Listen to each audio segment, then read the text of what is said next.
Hi there, I'm Mike Hume from the Los Angeles Historic Theatre Foundation. Welcome to Theatres at Risk for 2022.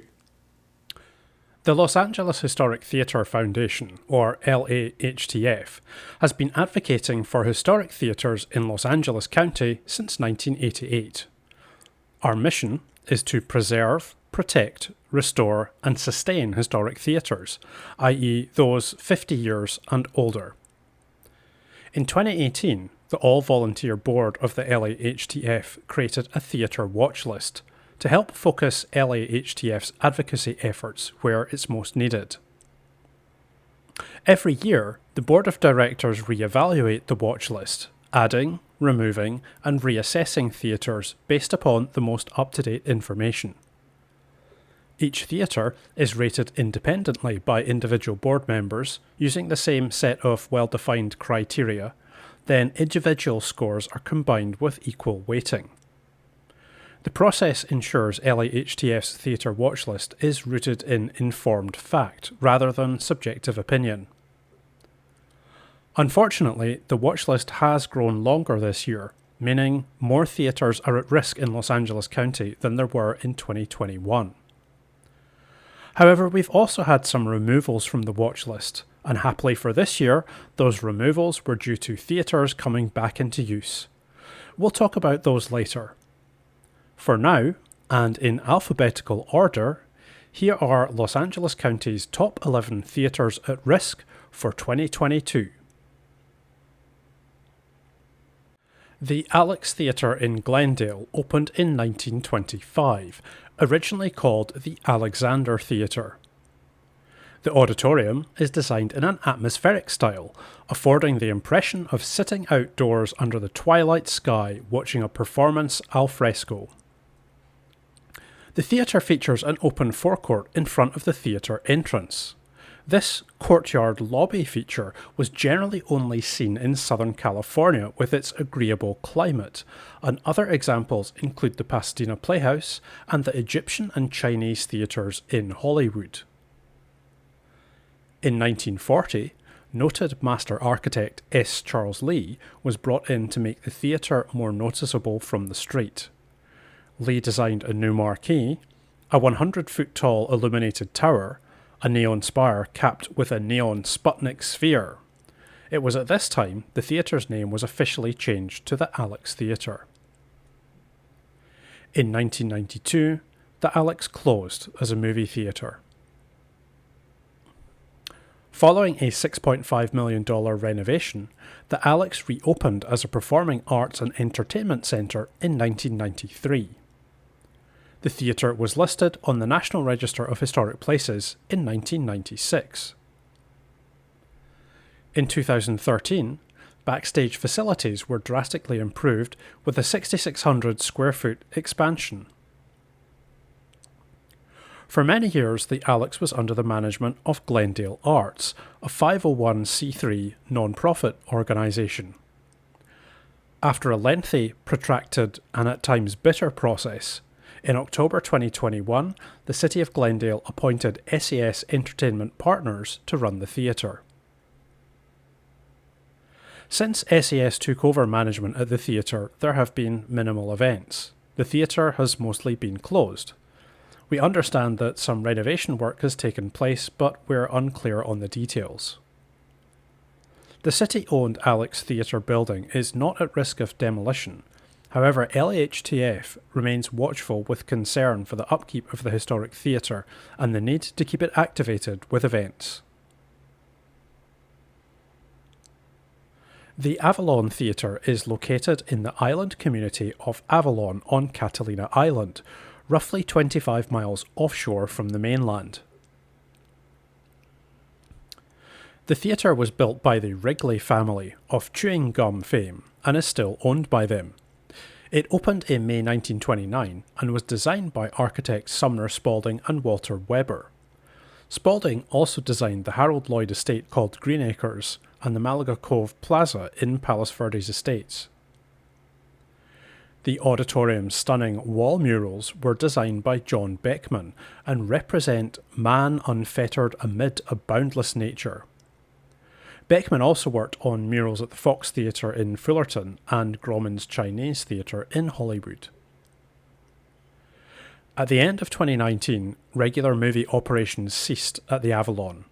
The business model of having to play new release movies for a minimum of 2 weeks, with large percentages of the ticket income going straight back to the distributor, just not working for an island community with a population of 4,000. Even with visiting tourists, at some screenings there were more staff than paying customers. The COVID-19 pandemic compounded the issue, and the theatre remained dark until tours resumed in May 2021. In spring 2022, it was announced that movies would be returning to the Avalon Theatre in a deal between the Wrigley family's Catalina Island Company and actor, producer and longtime Catalina patron Wesley Alfin. It was announced that the theatre would be operated as a performing arts centre, featuring current and classic films as well as live entertainment. LAHTF is excited to see the theatre's reopening as a movie theatre, and having also featured at least one live show since reopening. Like the Alex in Glendale, the Avalon Theatre is at no risk of demolition. However, we keep a watchful eye and offer our services as the Avalon rebounds into a multi-use performing arts centre. The theatre currently has no landmark or listing status. You can always help the Avalon Theatre by attending screenings and live events when visiting Catalina Island. The Cinerama Dome first opened in late 1963 with the premiere of the movie It's a Mad, Mad, Mad, Mad World. Designed by Welton Beckett and Associates, the Cinerama Dome was the first concrete geodesic dome to be constructed and was intended to be a blueprint for fast and cheap movie theatres to be built across the country. The dome was built by Pacific Theatres, a company which started in the 1940s as primarily a drive-in theatre operator. Their parent company still owns the property. In late 1998, the dome was designated a Los Angeles Historic Cultural Monument. Then more recently, in early 2020, the dome closed due to the COVID-19 pandemic. A year later, Pacific Theatres' parent company, the Decurion Corporation, announced that they would not reopen under the Pacific brand, and in summer 2021, it was announced that Pacific Theatres was filing for Chapter 7 bankruptcy, with all assets to be liquidated. In early 2022, it was reported that a Decurion-owned entity had applied for a liquor license transfer at the theatre. Following these reports, LAHTF became involved in discussions with a number of other parties that have an interest in the dome's future and potential renovation. We hope to share more positive information soon. The Egyptian Theatre in Hollywood opened in October 1922 with the first ever Hollywood movie premiere. In the early 1920s, Sid Grauman decided to open a new theatre in the up-and-coming Hollywood area. The theatre was designed by prominent architect firm Mayer and Holler. The Egyptian theme proved to be extremely fortuitous, because just 1 month after the theatre opened, the tomb of Tutankhamun was discovered and the United States exploded with an interest in all things Egyptian. The theatre hosted the first Hollywood red carpet premiere nearly 100 years ago for Robin Hood, starring Douglas Fairbanks, back in October 1922. The theatre became a contributing building to the nationally listed Hollywood Boulevard Commercial and Entertainment District in 1985. Then, in 1993, LAHTF successfully nominated the theatre for local historic cultural monument status. In 1994, the theatre suffered major damage in the Northridge earthquake and could well have been demolished, however was restored by the non-profit American Cinematheque and reopened in 1998.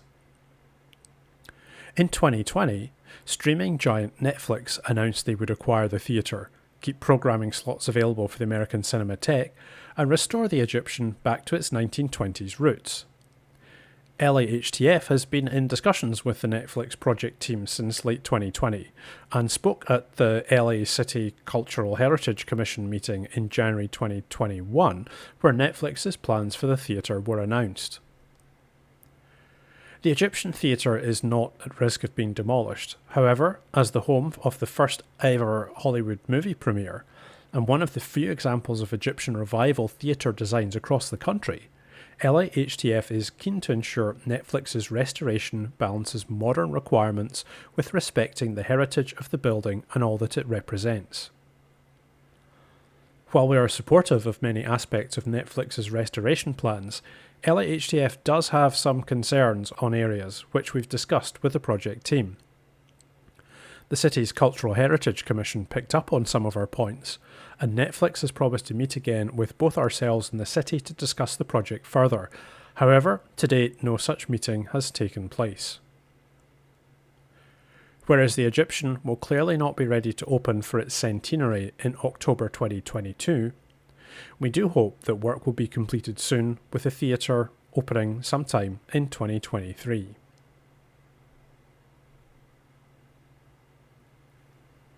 The Fairfax Theatre opened in March 1930 as a 1,500-seat single-screen neighbourhood movie theatre designed by architect Woodbury C. Pennell. The stage of the theatre was used for many personal appearances, benefits and other special events over the years, especially for neighbourhood Jewish organisations.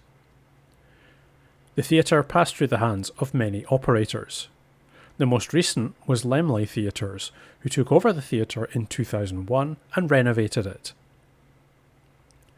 In 2009, it was proposed that the theatre be demolished in order to erect a mixed-use apartment building, and in 2010 the theatre closed after ongoing water ingress issues. The Fairfax was proposed for landmark status in 2010, however the application was rejected. A second application was prepared in 2021, and with the inclusion of much additional information which had come to light in the intervening period, the application was accepted and the Fairfax Theatre became a Los Angeles Historic Cultural Monument. An application for listing on the National Register of Historic Places determined that the theatre was eligible for a national listing. However, the granting of such applications require the support of the building owner, and in this case the owner was not supportive. The theatre space is largely gutted inside, and several fires have taken place outside the theatre building. LAHTF remains concerned that the theatre building will be allowed to deteriorate through neglect before a new project is brought to the table. The Fox Inglewood, not far from the LAX airport, opened as a first-run neighbourhood movie theatre in 1949 and accommodated just short of 1,200 patrons. The theatre was designed by noted master architect S. Charles Lee in conjunction with designer Carl Mahler. The design style employed drapes along with heavily stylised rococo and gilded elements. Fox Theatres rolled out this style across most of their theatres in the mid to late 1940s. It became known as Skouras style, named for Spiros Skouras, president of 20th Century Fox during that time. The Fox Inglewood closed in 1984. However, with the help of the LA Historic Theatre Foundation, the theatre was added to the National Register of Historic Places in early 2013. The Fox sits dormant today and is essentially being demolished by neglect. Despite the favourable climate in Southern California, the elements still take their toll on buildings, and if you leave a theatre long enough, it will decay to the point that it becomes financially unviable to save. The Fox Inglewood has been shuttered for more than 30 years, and so the clock is definitely ticking. In late 2020, the owners of the Fox Inglewood revealed that they have been analysing renovating the Fox as a residential structure. We expect that, without intervention, the Fox Inglewood will be demolished by neglect through the natural deterioration of the building's fabric, already clear to see from these photos. There are active plans for conversion of lots on the block into residential units, and LAHTF contends that the Fox Theatre could, and should, become a focal point of the regenerated Main Street for Inglewood. Most recently, LAHTF expressed concerns about the automated People Mover project, which is planned to run from the new LAX Crenshaw Metro subway to the Forum and SoFi Stadium. The project, as initially planned, would have blocked views of the landmark historic theatre. Following comments from concerned groups including LAHTF, the project was revised to have the People Mover run on much higher elevated tracks, which preserve the majority of the views of the historic theatre from street level. Sadly, there is still no plan to rehabilitate downtown Inglewood, for which the Fox Theatre could be a central part. It is our opinion that this is a missed opportunity by the city in conjunction with an owner who would prefer to demolish the historic landmark theatre for housing rather than restore it to become the focus of a revitalised and reimagined downtown Inglewood.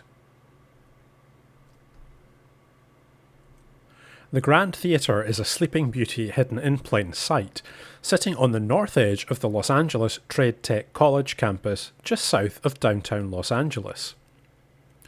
The theatre is unwittingly seen by thousands every day as it sits right outside the grand LATTC metro station on the busy Washington Boulevard. The Grand was originally built as the high school auditorium for the Los Angeles Polytechnic High School and opened in 1927. It was vast for a high school auditorium of its time by being able to accommodate an audience of over 1,500. It was designed by prominent architect Albert C. Martin, one of the architects for Los Angeles City Hall, the $1 Million Theatre Building, and about 1,500 other buildings. The auditorium features a fine stenciled ceiling, and its original light fixtures are still intact. The theatre's fire curtain, painted by local firm Simpson Studios in 1927, is in particularly good condition, and from our analysis we believe it depicts the view of Mount San Jacinto as seen from the Desert Hot Springs area. This is quite a unique feature and a very Southern California view. The theatre was somewhat rehabilitated in the 1980s, however it now lies dormant and has issues with water ingress throughout the structure. Large swathes of one side of the auditorium were unceremoniously stripped back to their bones to facilitate seismic retrofitting of the sidewall, which doubles as the sidewall of the classroom buildings which adjoin the theatre. In late 2019, the LA Community College District, or LACCD, determined that reuse of the theatre was infeasible and inconsistent with LACCD's programming and educational goals for the campus. Their proposal was to demolish the theatre. LAHTF objected to the demolition of the theatre. However, since mid-2020, all our attempts at communication with the college district have fallen on deaf ears and gone unanswered. The Grand is at imminent risk of demolition, and while the theatre as a whole is not unique, it does have unique features such as the Southern California specific fire curtain, coffered ceiling, and chandeliers. The Grand is not landmarked or listed, either locally or nationally. Until there is at least some form of a plan for what will replace the demolished theatre building, LAHTF contends the theatre should not be demolished. It is always possible that LACCD's programming and educational goals will change and bring back the need for an art space to the LA Trade Tech campus. The $1 Million Theatre is located on Broadway in downtown Los Angeles and is one of the 12 theatres in the Broadway Historic Theatre District, the first and largest historic theatre district to be listed on the National Register of Historic Places. Master showman Sid Grauman, who would go on to build the Egyptian and Chinese theatres in Hollywood, opened the theatre in 1918. It was part of a 12-storey office building designed by architect Albert C. Martin. The exterior of the building is notable for its stunning example of Churrigueresque style, which can also be seen in San Diego's Balboa Park, Panama, California exposition buildings. The theatre was designed by William Woollett. It was the first Los Angeles movie theatre to break with classic design conventions and use fantasy themes throughout. The interior celebrates the allegorical children's story The King of the Golden River by John Ruskin, a Victorian classic which would have been as familiar to theatre patrons 100 years ago as Alice in Wonderland is to modern-day audiences. Interior decoration included bison heads on the balcony front facing the stage, plus many characters from the story.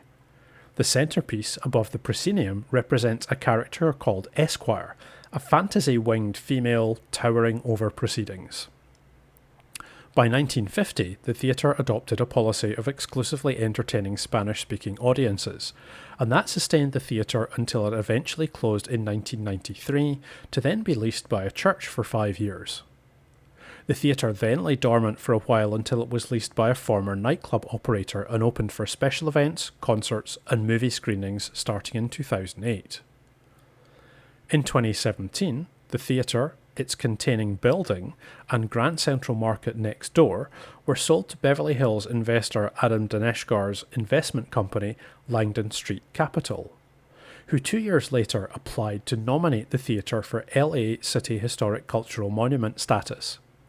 LAHTF helped facilitate the nomination, and in early July 2019, the City Council voted unanimously in favour of granting the theatre Historic Cultural Monument status. Whereas the $1 Million Theatre is at no risk of being demolished, especially with such a proactive and caring owner as its steward, it is a very fine example of an early movie palace and features unique interior decoration. There is also no doubt that the downtown Los Angeles, and wider, communities would benefit from its reopening more regularly with an entertainment-based tenant. The Roxy, Cameo and Arcade theatres on Broadway in downtown Los Angeles are immediate neighbours in the streetscape, but more importantly comprise both the oldest and newest extant theatres in the Broadway Historic Theatre District. We have come to know them as the Three Orphans. The Arcade Theatre, first opened as the Pantages Theatre, is the oldest, built within an office building. The theatre was designed by architect firm Morgan & Walls and was somewhat modelled on an English music hall design. It opened in September 1910. In 1928, the theatre was renamed as the Arcade Theatre in an attempt to capitalise on the popularity of the newly opened Arcade building just a few steps down the street. Famed theatre architect S. Charles Lee brought in the current marquee in 1935, along with other improvement works. For many years, the only portion of the building which has been open are the retail units facing onto the street. In the last couple of years, the office building above the theatre was renovated into creative office space. However, work on that project seemed to halt before it was completed, windows left open to the street, seeming to regularly attract pigeons. We do not know what the future of the Pantages Theatre building is. The Cameo Theatre, next door to the Arcade Theatre, opened just 1 month after the Arcade in October 1910 and was originally called Clune's Broadway. In 1924, the theatre's name changed to the Cameo when it was described as the best and most luxuriously appointed small theatre on Broadway. Over many years, it continually adapted and screened movies with various operators until it ultimately closed as a grindhouse in 1991. The old lobby facing the street was repurposed into retail units, and until late 2020, an electronics store had their front office shop in the old lobby space and used the theatre's auditorium as storage for stock. The operation vacated the building in late 2020 due to the economic effects of the pandemic. Moving on to the third theatre, the Roxy was the last theatre to open on Broadway in late 1931. It was built on the site of an earlier theatre dating from 1914 called Quinn's Superba. The theatre was designed in an Art Deco style by architect John Montgomery Cooper, who also designed the Wilshire Theatre in Santa Monica.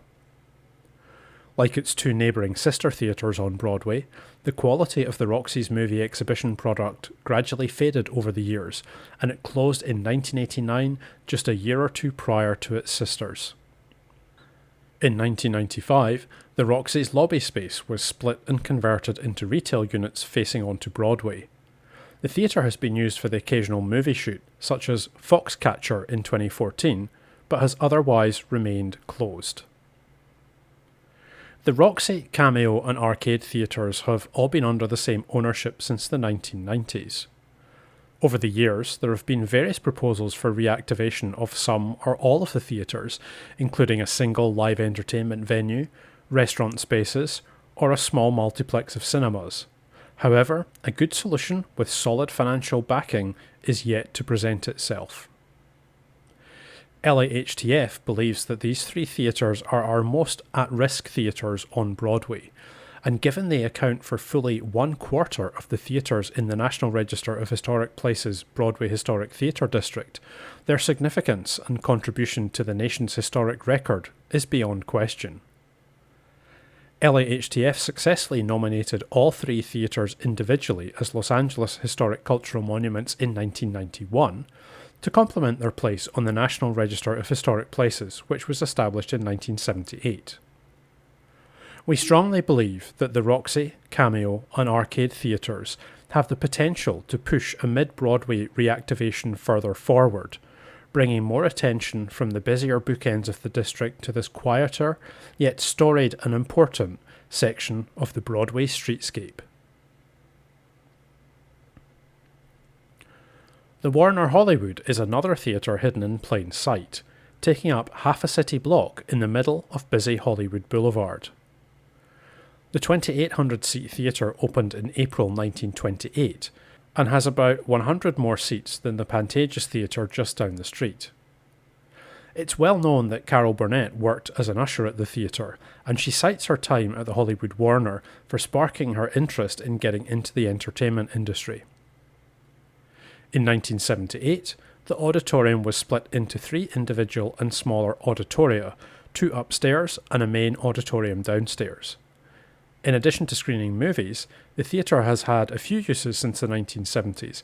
However, owners Robertson Property Group evicted the last tenants in 2013.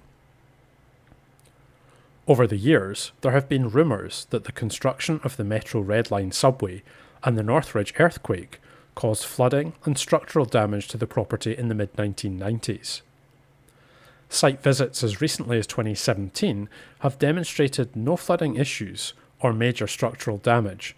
Plus, back in the 1990s, we know that the main auditorium reopened to screen movies just days after the Northridge earthquake.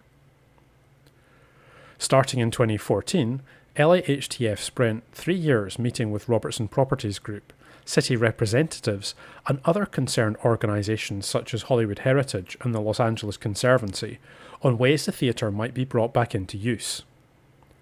In August 2017, it was announced that an independent feasibility study, with reuse as a theatre being a priority, would be carried out and funded by the owners. The study never took place, and Robertson Property Group stopped returning calls to both ourselves and the council member's office. LAHTF contends that this theatre could help revitalise a long-ignored stretch of Hollywood Boulevard, and could be the home for expanded Broadway and Hollywood events attracting patrons to the local area. Let's not forget that established research has shown that for every theatre ticket purchased in the United States, patrons spend on average over $30 per ticket on additional items such as restaurants, entertainment, parking and snacks. At 2,800 seats, that would be a huge influx to the Hollywood area. In the long term, without intervention, and despite its listing on the National Register of Historic Places and its local landmarking as a Los Angeles Historic Cultural Monument, catastrophic destruction from climate or earthquake will claim the Warner Hollywood. We hope that Robertson Properties' benign neglect of the Hollywood Warner is not a strategy to ultimately forget and demolish the theatre in a bid to redevelop the block. The Westlake Theatre, to the west of downtown Los Angeles, was built by West Coast Theatres and opened in September 1926 with a gala Hollywood event. At its opening, the Los Angeles Times described the theatre's interior as a pleasing symposium of golds and browns and blue shading into deep purple, declaring the Westlake one of the most charming of new South California show houses. The theatre was hugely popular for movie premieres during its early years. After a long and successful run, in addition to being used frequently as a filming location, the theatre ultimately screened Spanish-language films and then closed as a movie theatre in 1991, only to be purchased by a new owner who reopened it as a swap meet with a level concrete slab having been poured on the main floor. The city's reaction was to declare the Westlake a historic cultural monument the same year. The theatre was acquired by the Community Redevelopment Agency in 2008, and a year later the theatre was added to the National Register of Historic Places in a project spearheaded by LAHTF co-founder, the late John E. Miller. In 2011, the swap meet was closed. With the statewide dissolution of community redevelopment agencies in 2012, ownership of the Westlake transferred to the City of Los Angeles. In early 2018, the Westlake was sold to Jimison Services, a firm controlling a real estate portfolio with an estimated value of $4 billion, making Jimison Services the largest private landlord in Los Angeles County. LAHTF attended several community events in the summer of 2019 to engage with local Westlake and MacArthur Park residents, to ask them what they wanted to see happen to the theatre and for what sorts of events they would patronise a local theatre. It was an incredibly insightful experience, and we learned a lot about what the community feels about the theatre and that they would attend events at the theatre if the events had an appeal to the local community and were affordable. The new owners had initially intended to restore the theatre, however, later put the theatre up for sale. This was unsuccessful, and the theatre remained shuttered for quite some time. In the spring and summer of 2022, the theatre lobby reopened with sales space being advertised within the theatre. There are currently several businesses based inside the old lobby and rear main floor seating area. Access to the rest of the theatre is restricted, but has been vastly tidied up and we hope will be reactivated in the near future. Ultimately, LAHTF would far prefer to see the Westlake being used as a live entertainment venue. However, the recent reactivation of the space for sales stalls will at least see the space being reactivated. So that's it, the top 11 Los Angeles theatres at risk for 2022. As we said at the top of the programme, the volunteer board of LAHTF's primary focus is to monitor historic theatres across the 88 cities and nearly 5,000 square miles of Los Angeles County. We cannot achieve that on our own, so we rely on you, our members and supporters, to be our eyes and ears. If you're near a theatre you know we have concerns about, take a moment to swing past if you can. If you hear or see something about a theatre you think we should know about, let us know. Don't assume we already know or that someone else has told us. We'd rather hear about the theatre in danger many times over than not at all. While the full watch list is more than just the top 11 and has gotten longer this year, we have removed some theatres from the watch list and we're pleased to report that's all for good reasons. Firstly, the York Theatre in Eagle Rock, first opened in 1923, has been taken off the watch list following its reopening as the new home of the Bob Baker Marionette Theatre. Despite challenges during the pandemic, the Bob Baker Marionette Theatre has come back strong and has made the historic York Theatre its new home. The second removal from the watch list is the Tower Theatre in downtown Los Angeles. In 2018, news broke that Apple would be opening a new retail store at the Tower Theatre. LAHTF had a seat at the table for the duration of the project. The Apple Tower Theatre opened to much fanfare in June 2021, 32 years after LAHTF successfully nominated the theatre for Los Angeles Historic Cultural Monument status. In late summer 2022, the Apple Tower Theatre project was named as the winner of the rehabilitation category of the California Preservation Awards for 2022. And with that, thanks for your attention in looking at Los Angeles theatres at risk in 2022. The core of our mission is to preserve and protect these historic theatres, places of storytelling and communal entertainment for generations to come, and we look forward to your help and support in doing so. We cannot do it without you.